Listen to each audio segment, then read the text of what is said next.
আসসালামু আলাইকুম বন্ধুরা, বিশ্ববিদ্যালয় ভর্তি প্রস্তুতির একটি গুরুত্বপূর্ণ আপডেট ভিডিওতে তোমাদের সবাইকে স্বাগত জানাচ্ছি। বন্ধুরা, জাতীয় বিশ্ববিদ্যালয় সেকেন্ড রিলিজ স্লিপের আবেদন কার্যক্রম শুরু হয়েছে। আবেদন কার্যক্রম শুরু হওয়ার পর তোমরা নানা প্রশ্ন করেছো। এর মধ্যে সবচেয়ে গুরুত্বপূর্ণ যে প্রশ্নটি ছিল সেটি হচ্ছে রিলিজ স্লিপে চান্স পেতে কী কী টেকনিক অ্যাপ্লাই করতে হবে, কী কী বিষয় মাথায় রাখলে চান্স পাওয়াটা সহজ হয়।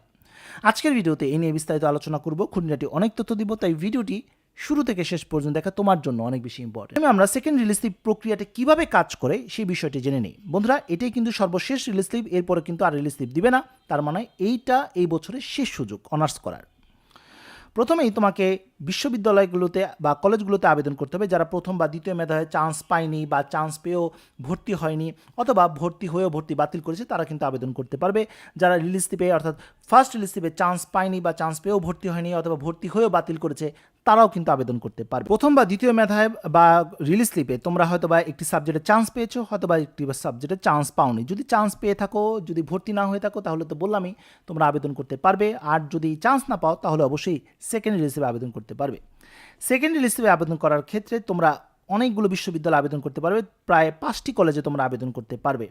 বাংলাদেশের যে কোনো প্রান্তে যে কোনো কলেজ, সেটা সরকারি হতে পারে, বেসরকারি হতে পারে, উপজেলা ভিত্তিক হতে পারে, জেলা ভিত্তিক হতে পারে, যে কোনো ধরনের কলেজ তোমরা আবেদন করতে পারবে। সেই 5টি কলেজের একাধিক সাবজেক্টে আবেদন করতে পারবে। একটি কলেজে সর্বোচ্চ 15টি সাবজেক্ট তোমরা আবেদন করতে পারবে যদি অ্যাভেলেবেল থাকে। যখন তোমরা আবেদন করে ফেলবে, আবেদন করার পর ওই 5টি কলেজ থেকে একটি কলেজে তুমি চান্স পাবে এবং সেই একটি কলেজের একটি সাবজেক্টে তুমি চান্স পাবে। এখন চান্স যদি পাও, সেক্ষেত্রে তুমি চাইলে ভর্তি হয়ে যেতে পারো। আর যদি চান্স না পাও, সেক্ষেত্রে তো আর কিছু করার নেই। আর চান্স পেলে তোমার কাছে বেশ কিছু অপশন থাকবে, তুমি চাইলে ভর্তি হয়ে যেতে পারো। তোমার কাছে যদি ভর্তি হওয়াটা খুব গুরুত্বপূর্ণ হয়ে থাকে, ইয়ারটা লস করতে চাচ্ছ না, সেক্ষেত্রে তোমার ভর্তি হয়ে যাওয়াটাই উচিত।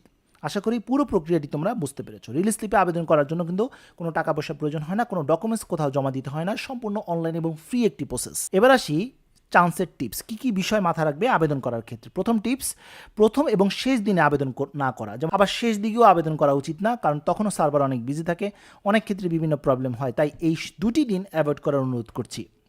দ্বিতীয় টিপস, আসন বেশি আছে এমন কলেজ চয়েস করবে। তোমরা যখন লগ ইন করবে, কলেজ যখন সিলেক্ট করবে, তখন কিন্তু কলেজের সাবজেক্টগুলো এবং তার আসনগুলো কোনগুলো, কতগুলো অবশিষ্ট রয়েছে, কতগুলো আসন এই মুহূর্তে রয়েছে, সেগুলো তুমি দেখতে পাবে। সে অনুযায়ী একটা লিস্ট তৈরি করে সেখানে যেই সকল কলেজগুলোর আসন সংখ্যা বেশি আছে সেগুলোর তালিকা তৈরি করে সেই অনুযায়ী আবেদন করবে। মোট কথা রিসার্চ করে নিবে।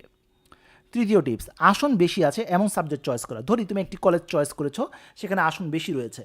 এখন যখন ওই কলেজটি তুমি সিলেক্ট করে চয়েস লিস্টে রাখবে, তখন কিন্তু দেখবে সেই কলেজের যে সাবজেক্টগুলো সেগুলোকে তোমাকে চয়েস দিতে হবে। এ নিয়ে অলরেডি আমি ভিডিও দিয়েছি।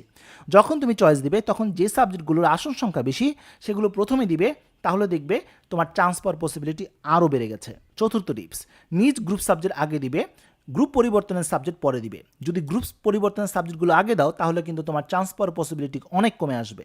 যদি কম হয়ে থাকে, চান্স পেতে অবশ্যই তোমাকে বেসরকারি কলেজ সিলেক্ট করা উচিত। অর্থাৎ অনেকের জিপিএ কম, চান্স পাওয়াটা খুবই গুরুত্বপূর্ণ। বেসরকারি কলেজ চয়েস করো, তাহলে তোমার চান্স পাওয়ার পসিবিলিটি অনেকাংশে বেড়ে যাবে। এখন অনেকেই বলতে পারো, ভাইয়া সরকারি কলেজে কোনো সমস্যা রয়েছে? হ্যাঁ, সরকারি কলেজে আসন সংখ্যা কমে এসেছে, ভালো সাবজেক্টগুলো এখন পাওয়া যাচ্ছেই না, পাওয়া গেলেও আসন সংখ্যা খুবই কম। সেখানে ভালো জিপিএ না হলে কিন্তু চান্স পাওয়া একদমই অসম্ভব। তাই আমার ব্যক্তিগত পরামর্শ হচ্ছে, আমার কাছে যদি চান্স পাওয়াটা খুব গুরুত্বপূর্ণ হয়ে থাকে, ইয়ারটা লস করতে চাচ্ছ না, সেক্ষেত্রে বেসরকারি কলেজ চয়েস করো, তাহলে চান্স পাওয়ার পসিবিলিটি অনেকাংশেই বেড়ে যাবে। ষষ্ঠ টিপস, সরকারি কলেজ সিলেক্ট না করে বেসরকারি কলেজ সিলেক্ট করো। এবং সর্বশেষ টিপস, জিপিএ যদি খুবই কম থাকে, তাহলে বেসরকারি কলেজ সিলেক্ট করবে। আর শুধু বেসরকারি না, উপজেলা ভিত্তিক যে বেসরকারি কলেজগুলো রয়েছে সেগুলো সিলেক্ট করো, তাহলে চান্স পাওয়ার পসিবিলিটি অনেকাংশে বেড়ে যাবে। তো বন্ধুরা, এই ছিল আজকের মতো ভিডিও। আজকে আমরা জানতে পারলাম সেকেন্ড রিলিজ স্লিপে কী কী বিষয় মাথায় রেখে তুমি আবেদন করবে, অর্থাৎ চান্স পাওয়ার টিপস নিয়ে আলোচনা করলাম। আশা করি তথ্যগুলো তোমাদের কাজে আসবে। তো বন্ধুরা, আজ এই পর্যন্ত সবাই ভালো থাকো, সুস্থ থাকো, দেখা হবে আগামী কোনো ভিডিওতে। সে পর্যন্ত আল্লাহ হাফিজ।